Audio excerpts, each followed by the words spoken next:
Hey Virgo Risings, this is Astro here doing your 12 card spread reading for September 2008. Starting now, I decided I'm not going to anymore. I obviously don't have enough patience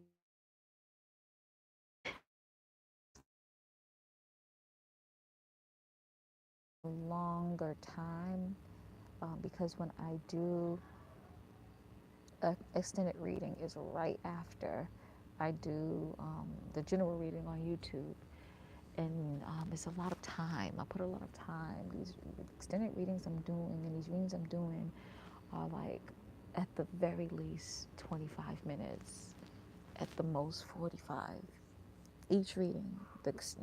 So that means like it could possibly be 40 minutes of the regular reading and 40 minutes of the extended reading, and no one's even looking at them. You know what I mean? Um, so I'm not gonna do them anymore. I will wait until I have 12 patrons. When I have 12 patrons, um, then I'll start doing them. But now I'm not anymore. I'm just not. I'm just wasting energy. Um, so yeah, that's what I decided. Okay. Anywho, let's get started with your reading. I just want to make sure you guys were aware of that. Okay.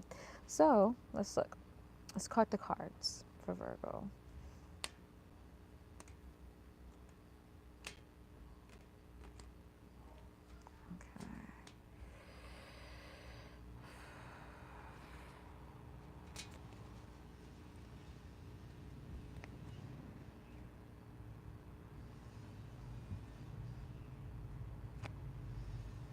Okay. Think about this one. Okay. Okay.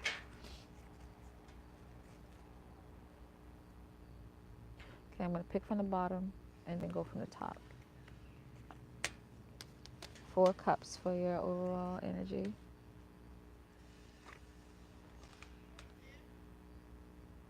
Two of Wands, 10 of Cups, Two of Swords, the Magician, 8 of Wands, the Hanged Man, 5 of Wands,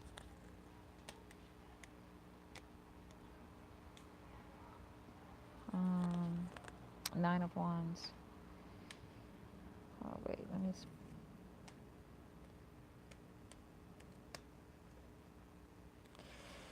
4 of Swords,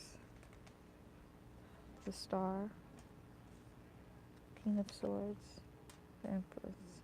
Interesting spread, y'all. Hey, Wisha. Oops, sorry. All right, so Virgo risings. Um, let's take a look. So having the 4 of Cups, this is an interesting overall energy. With the 4 of Cups, it's basically saying that you are kind of pouting and a little bit upset because things are not going your way. Things are not going on, things are not happening the way you want it to happen. Um, in the original Rider Waite, it's very similar, um, where 3 cups are like spilled and you're upset about it, but you don't even realize the cup that's on top of your head on here. But in the Rider Waite, I believe only 1 cup is spilled, but you have 3 cups that are good, and you're just being a brat about that 1 cup being spilled. So that's kind of like the overall energy for Virgo risings, is that something different, slightly different happened from what you planned, and you're mad about it. You know what I mean? Um, you guys can't even see all of the cards. So let me just slide these over a little bit. So yeah, that's the energy that I'm getting for you, Virgo risings. Okay. Um, I hope you guys are not being too stressed over the situation, because things can still work out in your favor. So there's no need to be so upset about one thing not working out. Okay. Um, there's so many different possibilities, so many different ways how things could work in your favor. So please be aware of that, okay? So let's get started. You have the Two of Wands for your first house. And so you're trying to choose if you should express yourself in one way or another. Should you kind of tackle one talent or another talent? Should you be creative this way or that way? You're trying to overall choose which route you should go in a creative, more self expressive sense. Um, Again, with the first house is connected to your personality, persona, and appearance. And so you're trying to come off a certain way. You're trying to look a certain way. You want your first impressions to be a certain way. And you're choosing, should I do this or should I do that? Um, Firstly, what I like to say about that is, just genuinely be yourself. But if you're trying to improve yourself or you feel like you need to do something different, let it be like you really feel like you want to improve yourself. Don't let it be like you're acting one way, but deep down inside you're another. Let it be a true progression of maturity. You know what I mean? Um, so that's what I suggest for sure. And that's what I'm feeling here is that you are trying to choose between going to one creative route or to another creative route. Okay? Ten of Cups for the second house. Word up, Virgo risings. You have some happiness within your self-worth and your material worth. You might have gotten a new job. You might have gotten a promotion. Somehow you ran into some money and you made it yourself. Um, or if even money is not involved, you feel good about yourself. You realize your self-worth. You're emotionally content and you're good. You're celebrating. You're happy. You're genuinely happy with yourself and with your self worth and with your confidence and what's what you're actually getting from that. You realizing your self worth has helped you gain some material worth. And so you're celebrating, and that's lovely. I'm very, very excited for you, Virgo risings. That is awesome. Another set two cards. Another two card is two of swords that you guys have for your third house. So the third house represents communication, community, thought processes, and siblings too. So I can see you doing these list of things. You're choosing to live in one community or another, and you're overthinking it, and you can't help but to kind of stress out over it a little bit. It's like, should I do this? Should I do that? Uh, you know, um, Another thing that could be happening too is that you're trying to choose different ways on how to communicate, or you're trying to think, should I say something or should I not say something? Thirdly, I can see you choosing between should I change my way of thinking? Like you're trying to choose if you should go about thinking about something in a different way. And then I can also see you actually choosing between people, choosing between siblings, seeing which one will work out for your best interest or what's right and what's wrong. The thing is though, is that while you're thinking, right, you have this wolf right here. Okay? So while you're trying to figure out what to do, you have someone watching you doing that and having someone trying to plan while you're doing that. Plan while you're doing your timeout if we're kind of trying to use football references. You know what I mean? Um, so just, definitely think things out. If you really feel like you need to think a different way, communicate a different way, um, definitely kind of pro and con it out and try to figure out, okay, should I do things this way or that way? Do that. That's healthy and that's good. But just realize though that someone's watching you and someone's going to try to attack you while you're down. So be aware of that, okay? Um, Now, before I move to the fourth house, let's actually talk about the planets. So you have Mercury in the first, right?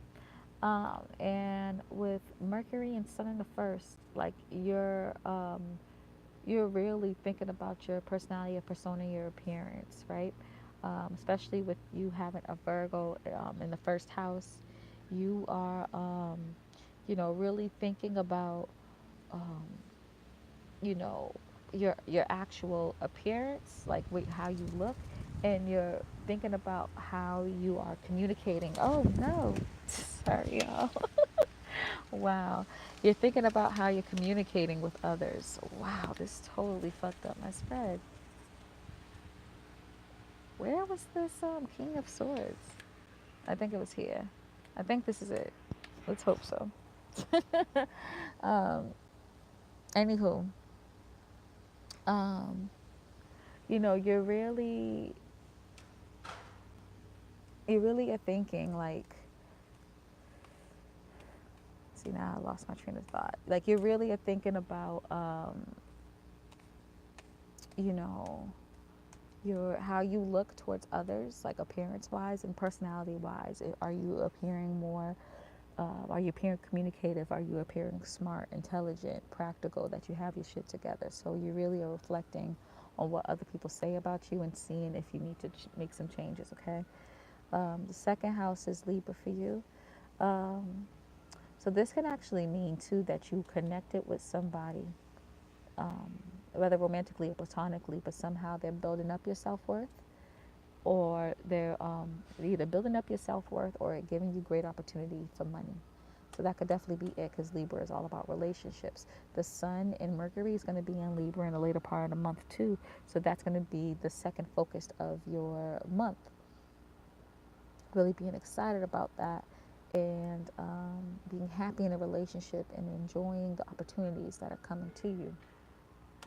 Um, the third house is Scorpio. You have Jupiter and Venus here.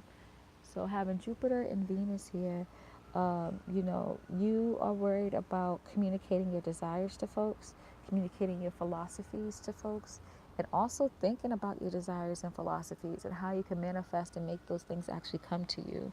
If you should go handle things this way or that way. Also, with the decisions that I was talking about before, too, you're thinking, like, should I follow this philosophy or that belief or that belief? Should I travel here or should I travel there? Like you're really trying to think big picture and think in detail as well at the same time to see what resonates with you and which path you should go. Fourth house now, you have the Magician here.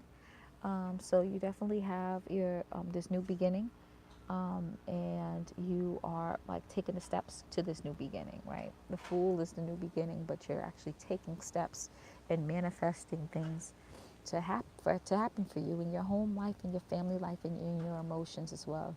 You're taking an initiative to improve how you emotionally feel about certain things, how you handle your private moments, and just your home and family life in general. So whatever you want change in your home and family life, you can manifest some positivity here for sure. Okay, do not forget that. Um, Another thing too is that, you know, Sagittarius is here. There's no planets in Sag, so you definitely don't have any planetary influences that can change that.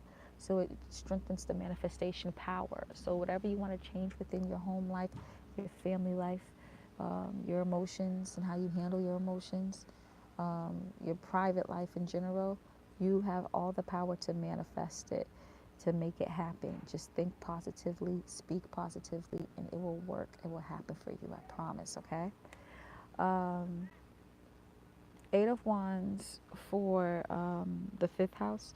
You're having a whole bunch of creative ideas being thrown at you, literally. You kind of hit this jackpot of creativity.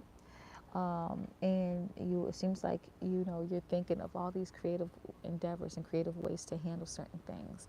I feel like this is me intuitively speaking that your guides have helped you and opened your mind up to something, God, your guides, and your higher self.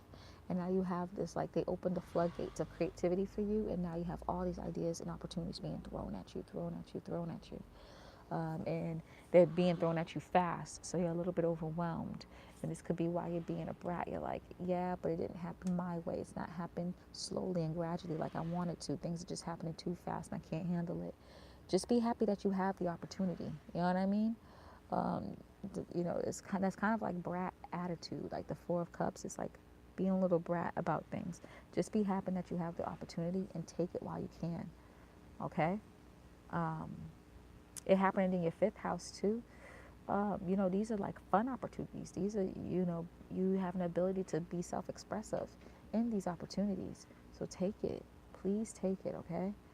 Um, Now, the hangman is in the sixth house for Virgo risings, right? And so, with this energy, it's funny. I don't do reversals, but it's funny that I left it up, right side up. Um, I feel like that you feel that you're in a standstill when it comes to your everyday life and routines. And the reason why you're in a standstill is because you're too busy depicting, should I do this or should I do that? Should I do this or should I do that? Um, and so that's why you're in this standstill, and things are not going to change. Your everyday life and everyday routine is not going to change because you're too busy in your mind trying to think if you should go one route or another route. Okay? Um, just try to relax, um, and let the energy pass. I mean, you can easily just change your routine life however you want. You can do that if you want to. But with major arcana energy, it's hard to change that energy. It is possible, but it's hard. So please be aware of that, okay? Um, to go back here again, um, Capricorn is in your fifth house. Um, and this is interesting because I said that you kind of have this floodgates of all these opportunities being thrown at you, and you're like, all these creative opportunities. You probably realized your empowerment. You realized your um, a certain life lesson that's connected to you getting your power, claiming your authority, and that's why you have this floodgates of information being thrown at you. The opportunities that you're experiencing are internal, though. Oh, you can't even see the card. The opportunities that you're experiencing, though, are internal. Um, and it's for you to kind of get these opportunities and work on them before you actually bring it, manifest it physically, bring it out into the external life. So, yeah, take those opportunities, please. Because, you're getting all these ideas. Your ancestors are doing this for you. Your guides and God are giving you these opportunities and throwing them at you, okay? Um, and then Aquarius is here, which is funny because when I talk about Mars in Aquarius, which that's where Mars is right now, I talk about people not taking physical action, but and not being motivated by things that are happening in the physical, but they are motivated by their thoughts, by their ideas. It's just extreme brainstorming energy. And so you're kind of in a standstill right now when it comes to your everyday life because you're too busy trying to think, should I do this or should I do that? So these two cards, these two of swords cards and two of wands cards make sense. You're trying to make decisions and now you're in a standstill. You're brainstorming which idea, which route, which way, which path you should follow. And that's affecting your everyday life, your routine life, the things that you do in a frequency in an everyday basis, like your work environment and stuff like that. So that's really interesting. You have the Five of Wands for the seventh house. You're fighting with somebody, frivolously fighting with somebody, someone that you have a relationship with. Could be romantic, could be platonic, but this relationship is a serious relationship. Someone that you, not serious, but someone that you vibe with, someone that you're really compatible with. So it could be a best friend or a close friend. It could be a partner, it could be a business partner, but you are fighting. You're fighting because your self-expressions are different. You express yourself one way, the person expresses themselves the other way, and you're not agreeing with it, and that's where the fighting is starting. It could be physical fighting too, so please be careful, guys. I don't want it to lead to that, but just what I say is just try to find a way to express yourselves in a mature and safe way. Okay. Um, your seventh house is in Pisces. And Neptune's in Pisces right now. So I feel like a lot of this fighting is connected to disillusionment. With Neptune's retrograde, things are a bit disillusioned. And the reason why they are is because the universe is trying to teach us to use our intuitions better. And so they bring situations that will disillusion us. And the reason why we're being disillusioned is because we're not following our intuition fully. What we're actually doing is mixing our intuition with logic, but in the wrong way. Okay? So this fight that you have with someone could be off of literally you think one thing, they think another, and y'all just are not explaining each other's perspectives correctly. Try to explain your perspective correctly, um, and just try to be mature with this conversation, with this talk, okay? Um, Nine of Swords for the eighth house. I mean, Nine of Wands for the eighth house. So this actually shows even more about this fight that you're having.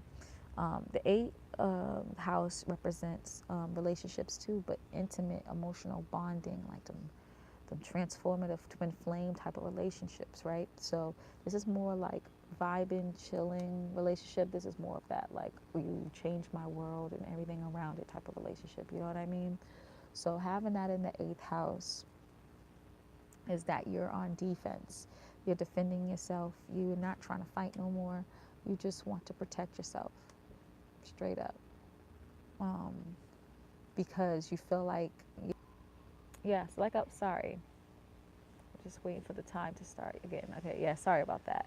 So yeah, you don't want to fight no more. So you're just trying to put your walls up so you don't have to deal with the pain and the suffering anymore, right?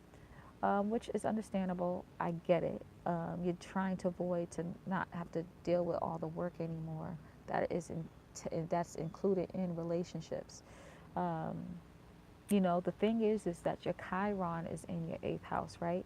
So if you're having issues with intimacy, intimate relationships, shared money like debt, inheritances, class action suits, stuff like that, right? You're having this issue because it's connected to some childhood trauma, connected to your personality, your persona, or your appearance, right? And so you have some things to heal still. So try to address those things. And I bet you addressing those things, you're going to realize that, oh, I kind of go through this because of this thing that I went through. And now it kind of makes me very defensive. And I really need to open up if I really want to have this emotional, intimate relationship. Okay? So please be aware of that. All right? Your ninth house, it has the Four of Swords here. So with the Four of Swords energy, damn fly keeps trying to fly into my coffee. Sorry. With the Four of Swords energy, if the wind's about to blow, so annoying. Boston's so windy, y'all. I love the breeze. It feels great, but now when you got cards. Anywho, with the Four of Swords in the ninth house, right? You're being stuck in your idea. You don't want to get out of it. You have a certain philosophy. You believe in it, and you don't want to change it. Straight up. You don't want to change your way of thinking. You don't want to change your beliefs, your philosophy. You don't even want to travel. You just want to be stuck in this idea. The thing is, though, is that it's really important for you to open your mind, and be your true authentic self. Like Taurus is in your ninth house, right? And Uranus is here. Uranus is all about being your true authentic self, being your true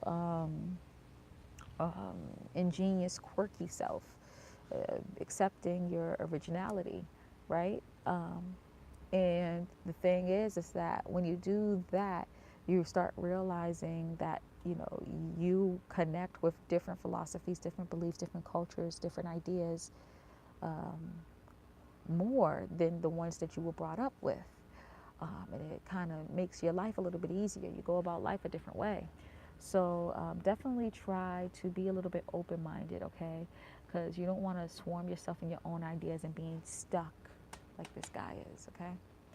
Star card for the 10th house. Word up. You're getting blessings connected to your career, your status, or your recognition, or your reputation. So you might get an opportunity to get some shine, get some rewards, and possibly a promotion, get some hip hip hooray, get a new job. You're getting blessings and okays from changing your career if you want to. Yeah, that's dope. You're getting some recognition for sure. And that's lovely. Very happy about that. Sorry. The wind's blowing again, y'all. Sorry.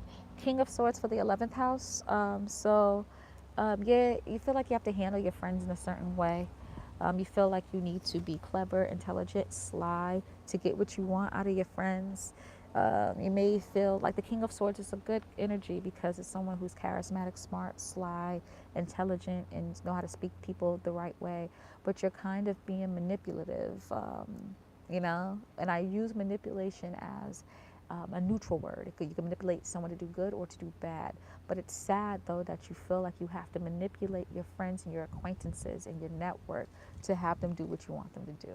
Like that's the see. I like the King of Swords, but I don't like it in the 11th house. But it does say that you do have to gift a gap this month, and you'll be able to manipulate people to do what you want. But the fact that you have to do that with your friends, your non-immediate family members, your network, your acquaintances, that kind of sucks. Um, so yeah, that's that. Um, um, Let me think here, y'all. Pisces, Aries, Taurus, Gemini. Nothing's in Gemini. Cancer. Nothing's in Cancer. Leo. Okay. So nothing's in Leo either. But having the Empress card for the 12th house is beautiful. I'm so excited for you guys. Um, having it. Oh, actually, the North Node's here. Very excited for you guys. So having an Empress card for your 12th house is amazing because the 12th house is the house of mothering, of birthing something, but not just birthing something, nurturing it, making it grow. That's why she has the Venus sign here, and also, you know, the flowers around it. You're nurturing something, helping it grow, helping it become sustainable. And so it's in the 12th house. So you're doing this with your spirituality, with your self undoing. You're nurturing yourself so you can be a stronger person within spirituality. And you can, it can reflect in your earthly life, your physical life. So that's really, really dope. You may have got put on to something, and now you're able to nurture um, your life spiritually and to get the things that you've been wanting all this time. Um, you're building that relationship with your ancestors and your guides and your higher self and letting that relationship flourish. So that's really, really dope. I'm very excited for you guys. It's great, great energy to have. Um, you may be somehow connected, and I don't know. I'm getting, I'm intuitively speaking right now, but you may be somehow connected spiritually with a baby that you had or is are going to have. You know, they could be like spiritual beings now, but you're connecting with a baby that you had or you are going to have spiritually. I don't know why I just felt like I had to say that. Okay. So overall, right? I feel like you have this card, the Four of Cups, kind of. Oof, sorry. I call it the brat card, right? You're being kind of mad because things are not going your way. Things are not going your way in different ways. First of all, you're arguing with someone that you're cool with. You feel like you need to put your defenses up. You're kind of stuck in your way of thinking, and you don't want to open your mind up a little bit. Um, and you feel, I mean, for you, you could be just kind of annoying, feeling annoyed and bratty because you feel like you have to convince your friends or manipulate your friends to think a certain way, and then you're trying to choose, should I go this way or that way, and it's just pissing you off, and you're like, you know what, like, ugh, whatever. Like, you had all these plans and it's just not following the way you want it to go. But the reason why it's not doing that is because you have this overall plan, overall path that your higher self and God want you to go on, and you're not following it, and the plans that you had, it's not going to work out. Like, that's not the original plan you had before you were born, you know what I mean, that you made with God. So if you make a plan that's not working, just follow the energies of the universe, ask your ancestors to help you, ask God to help you and to lead you into a better understanding, and you're straight, okay? You'll get good. Also, North Node in the 12th house, with the Empress here, shows that, you know, whatever path you are spiritually, you're supposed to be at this path right now. You're having North Node here is that this is kind of pushing you to the right life path that you're supposed to be in. So that's good, all right? So please comment, like, subscribe, share, care, and all that good stuff. If you have any questions, please comment below. You know, I have a Patreon. It's patreon.com/fearlessly. interested in reading, is etsy.com/shop/astrodim. And if you're interested in learning more about astrology, check out my podcast, which is called My Bed and Astrology. All that information is down below, and you're able to listen to My Bed and Astrology practically anywhere. So just look it up and you'll find it. All right. Much love, y'all. Peace.